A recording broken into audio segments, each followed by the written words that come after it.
আওয়ামী লীগ একটা গাড়ি, তার ড্রাইভার খারাপ হতে পারে, গাড়িটা তো খারাপ না। ফেসিবাদী এখন আবার দেখছি এনারা এখন জোর করে আমাদের বাদ দিয়ে জোর করে। আওয়ামী লীগ নিষিদ্ধের দাবির বিরোধিতা করে জাতীয় পার্টির চেয়ারম্যান জিএম কাদের বলেছেন, আওয়ামী লীগ নিষিদ্ধ হোক তা চাই না।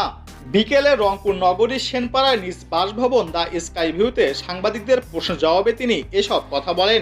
তিনি বলেন, আওয়ামী লীগ একটি দল, যারা দলের ভেতরে বাস করছে তারা খারাপ হতে পারে।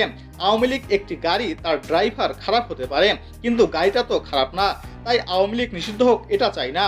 জিএম কাদের বলেছেন, হাসিনা ফ্যাসিবাদী আমরা দেখেছি, সে জোর করে অর্ধেক লোককে বাদ দিয়ে ইলেকশন করবে, জোর করে আমাদের নিয়ে আসবে, আবার কাউকে জোর করে বাদ দেবে।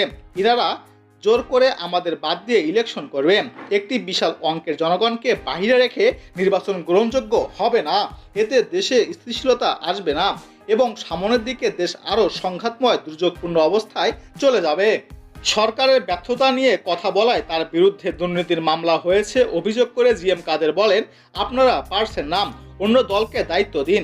এগুলো থেকে উদ্ধার না হলে দেশের মানুষ চরম বিপদগ্রস্ত হতে পারে। এটা বললাম কেন?